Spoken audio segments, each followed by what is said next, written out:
right, so Nick Cannon, Nick Cannon he got Wild 'N Out back after a whole apology tour. He went on like a damn near year apology tour after the comments that he made in order to get his show back.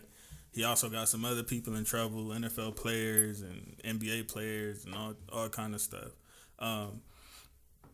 Excuse me, based on making some quote unquote hurtful comments when it came to Jews.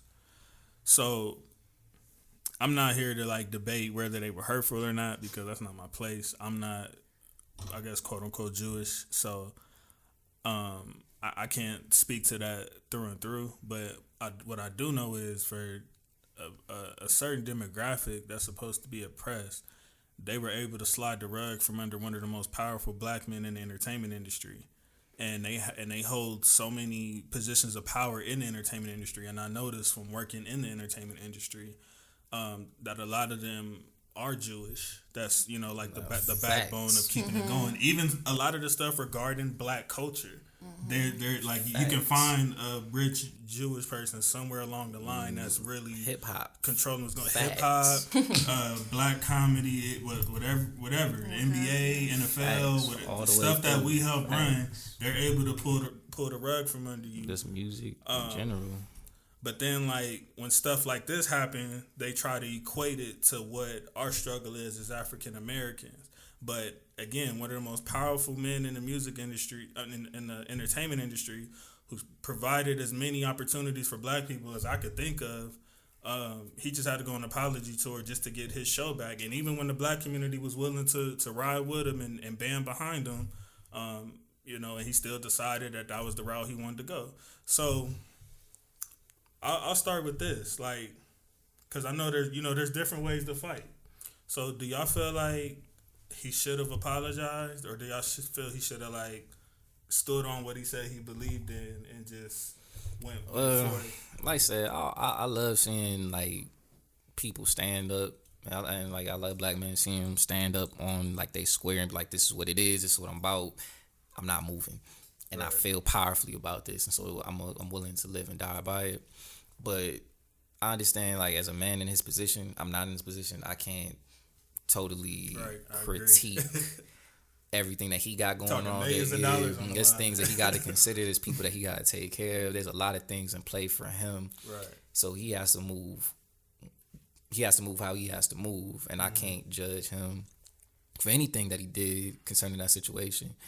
I follow Nick Cannon a little bit, so in general, I feel like I recognize where his heart is or what his sentiment is. Okay. And so I feel like we should definitely still support Nick Cannon. And we shouldn't go too hard on him for anything. Just recognize what it is, though. Recognize what it is, because that's a real dynamic in play, like the ADL and like any type of criticism of anything concerning Jew anything in a negative fashion, they're gonna come down on It's you. protected. It's so funny. I mean, it's kind of funny though. Like, dang. I mean, I probably shouldn't say it because it's we don't got no sponsors yet. right. Unpopular opinion. Holocaust was terrible. Completely understand. But one major event doesn't trump like hundreds of years of continuous to modern day 2021 abuse and neglect and distaste for our literal existence. So no, sorry, not sorry. The Holocaust, like I said, was one event. Yeah, there was millions of people lost. Some can argue, playing the devil's advocate, yeah, those millions of people didn't get the chance to be oppressed. Like we could argue that. However, when it comes down to it, They have highlight and there was reparations, but they have a highlight reel. We don't. Right. Like ours is still going. Like our highlight reel isn't done yet because we ain't had the chance to have bloopers. Ain't none. The project ain't finished yet. We still being oppressed. We're still being fucked over.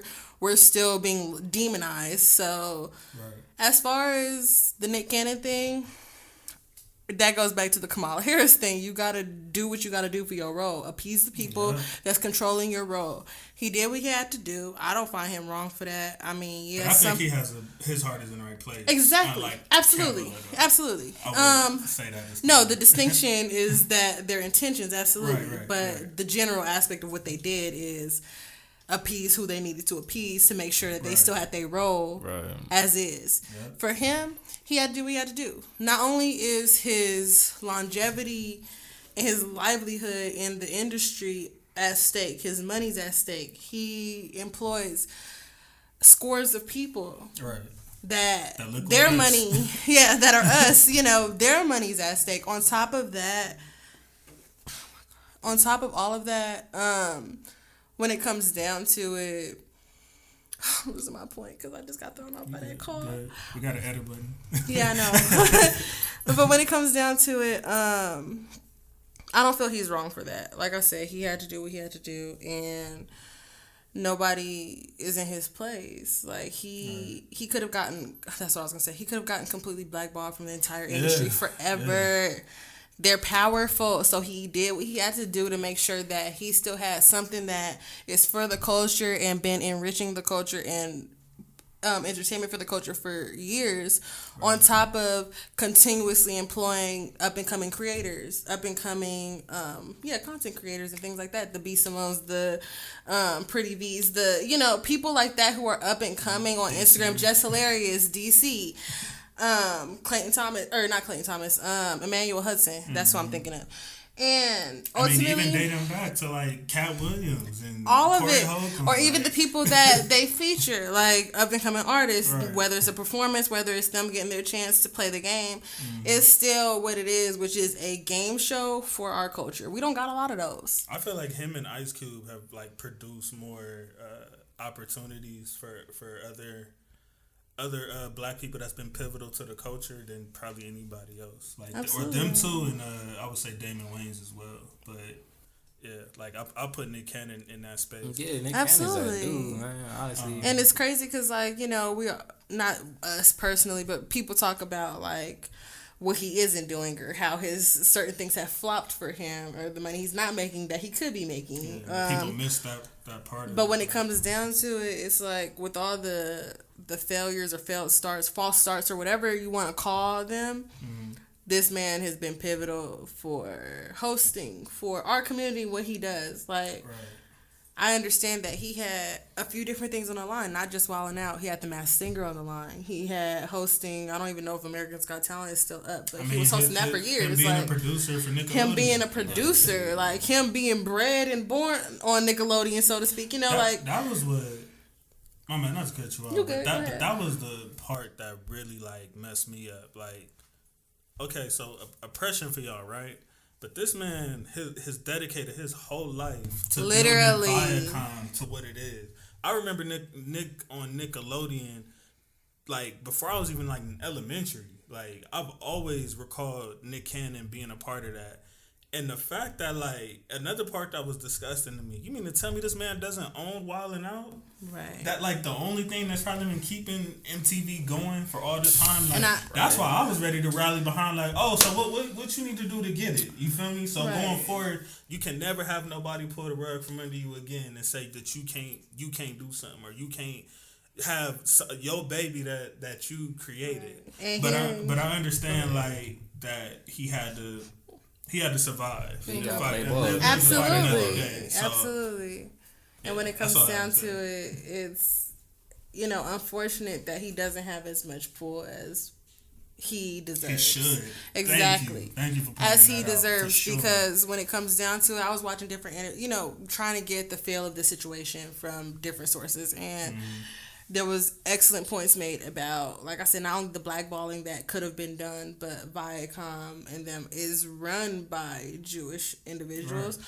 Who, it's funny as fuck how they were quick to take away Wildin' Out, which is his baby, right?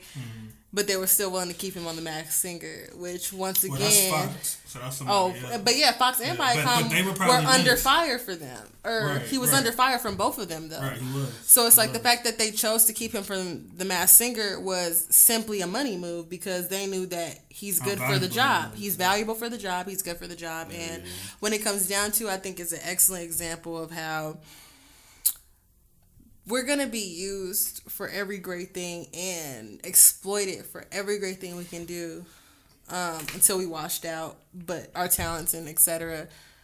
But still be mistreated, whatever it may be. Still be, we're still black, but they just take the best parts of us, which is being an artist, being an athlete, being, good as a host, being entertainment, whatever it may be. It's like, yeah, but they're still going to exploit you for all the good things and completely disregard the things that you really need, which is power, control, leverage, things that black people don't get. It's also interesting, or one thing I don't want people to forget is like Nick Cannon got a track record of like, saying I don't need this shit, stepping away, because like when he was the host of America's Got Talent, they were trying to give him flack for some joke that he told or something like that. I'm not sure if it was about white people or what, but I forget what the actual joke was. Yeah, I forgot the actual joke too. But they were trying to get him to apologize. They're trying to get him to, do something. And he was like, nah, what? I don't need it. I'm out. And then they begged him to come back. Yeah, then they begged him to come back. And Viacom ain't stupid. They know they need a Nick. They were just trying to make a quick They know point what they doing, and try to scare him a little bit. But they're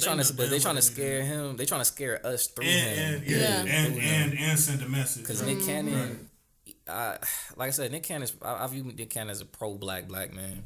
Absolutely. Sure. But he's still he's able to walk a line where it's like I'm pro-black, but at the same time I make white people comfortable and I can do business with them and they like me still. If he gets shut out, what good is he to anybody? But it's funny, you see how the moment that he's more conscious, more into getting connected with roots and all of that related to us, now this stuff start popping. Things start popping. There's backlash because it's not gonna work the same. He's not likable anymore. He's not that. He's not that palatable black man anymore that people are used to. Like he was palatable. When did we ever hear controversy around Nick? Before that, let's be real. We've been knowing he's been around for 20-some years. Up until the last few years, you didn't really hear that type even of stuff. throughout him and Mariah's divorce, he wasn't technically the bad guy. I don't think. It was on his side. Really. Exactly. I heard everybody saying like, yeah, we know she crazy. Yeah, right. So it was never one of those things where his name is slander, but the moment he's more conscious, the moment he more speaks on things that are against or not necessarily appealing to, I won't say the oppressors, but the oppressors, the higher ups. It's a problem. Then there's pushback. Then there's problems with how you speak and what you say and how you say it and where you say it. Because let's not forget, this nigga didn't do this on the stage of The Masked Singer. He didn't say what is looked at as anti-Semitic shit. Right.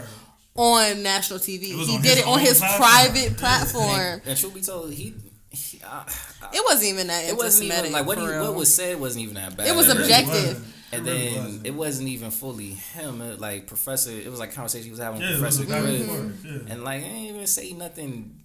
It wasn't that. First off, they spoke the truth. That was number one. They spoke the truth. That's let's start there. They said that they spoke the truth. Mm-hmm. It's just. They said it in a way that they didn't like. And then Professor Griff, he does have a history of being called anti-Semitic and things like that. But it's I'm sure you're familiar with the talk as a Muslim because Farrakhan is all day like public enemy number one when it comes to that. No all day. No, right. All day. So it's like It's just weird because it's like they see themselves as an oppressed group and we're as black people an oppressed group. They see themselves as a historically oppressed group. We're a historically oppressed group. But when it comes to like how can you call yourself oppressed in 2021 when you have control so much of our culture? That's the part I'm trying to. The reality like is somebody explain that to me. And that goes back to me. Nigga, only one of us is oppressed. And that's where it goes back to me, where it's like, yeah. Unpopular opinion, Holocaust was one event, not a perpetual thing. And don't get me wrong, it happened over. I mean, it wasn't even that. It's not a year. It's not like how years are or wars are for years out here or with us. It was a singular event. It was solitary. It was that one event for that time period, that war.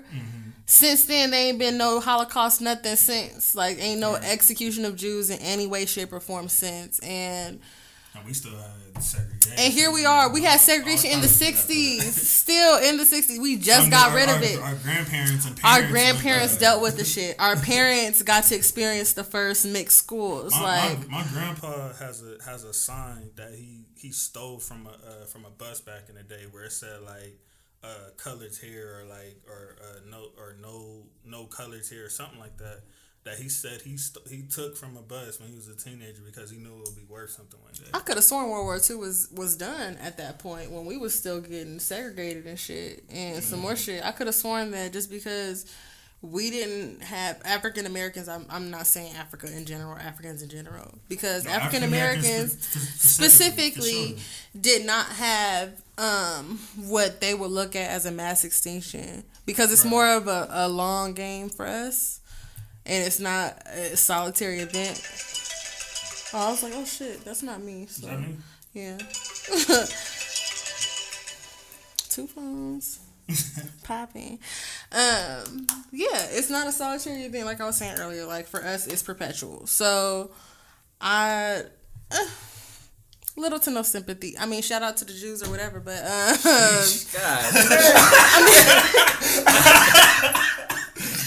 sorry, that was a little heartless, but I mean, come on now, we still getting slaughtered on the streets for fun. At this point, we're a sport. Annihilating us is a sport, not a singular event, not something that was a phase. It's something that is for fun at this point. So I have little to no sympathy. Unpopular opinion for Jews. When you have the power you have, and we still powerless. Thank you. In that industry, and it's funny because they gonna want to say, "Oh, well, we had a black president, and some more shit." Like that wasn't. Look, check it out. Like it's levels to this. It's levels to the shit. Like, come on now, it's not the same. Look. Kudos to them or whatever, you know. They strong people, but we are too. But we not looked at as strong. That's crazy. That we don't. It's simply unity. Like they stay on code. But they have a religion too. They have a religion. They have a religion. Names, they have culture, that. Like, they have everything that unifies them, and they know how to work and do business. Shit, they have their origin story. We don't got that. So we don't got that luxury. They got generational wealth. Don't forget that. Yeah. The moment that we all combine together as black people and start saying, okay, we will create our own institution, kind of like how we're doing right now. We create our own institutions, and we're gonna lock it in, and we'll only do business with ourselves until we build it up to a point where we can do business with other people without losing ourselves and our identity. Then we'll be able to stand up. So I for sure applaud them in the sense that they not taking no L's. It's like, nigga, what did you say? It's like, what can we do to him? Like we need to be on code for our culture. Like absolutely. That. Exactly. When you got the people like the Vlad, exactly, and it's out of pocket, right? People that can be on code too, like that, and that's what Royce the 5'9" is trying to. Because I can't come in the Jewish community and I don't know exactly what their like version of hip hop is, but I can't go into their community or start like something. We can't start like a Jewish podcast. Like we can't, like we couldn't start a Jewish podcast and then have the Jewish community just accept this open arms. Like, oh yeah, you was watching. Like it just doesn't work like that. You can't just go build a laundromat in the middle of a Jewish community. Exactly, you just can't. And say, oh, we black owned. Come support. Like it doesn't work like that. And if you want to get deep, it's so insidious how they're like tied up in like our business. If you get popular, you get an account. It's probably gonna be a Jewish account. You get a lawyer. Because not only manager. You said generational wealth. You said what their form of reparations, their payback. On top of that, they get power, and it's like that is the continuous reparations and payback to where the Holocaust, not like that, is almost undone in some sense as far as their power compared to then. Like, they've completely, not wiped out because it's still prevalent, I get that. However, they've rised up to a point to where they don't have to continue to highlight that. With us, we're still trying to work our way to be in some sort of power, and not only that, independently. They have their independent power. They've not only gotten their reparations with whatever else, but they've gotten the most valuable thing for humans and these countries on earth is power. And they got it. They got leverage. They have power. They have control. And that's something we still are fighting to get. We still struggle to get. The few times we do get it, we still have to hit every check mark and check every box that we're put in. We still have to hit stereotypes, and we still can't be truly authentic sometimes. So I'm so proud of y'all, man. I didn't think y'all was gonna go in like that. I ain't even gonna lie. I didn't know about parties like that. I thought y'all was gonna hold back a little bit. We can top it off by free Palestine. Right.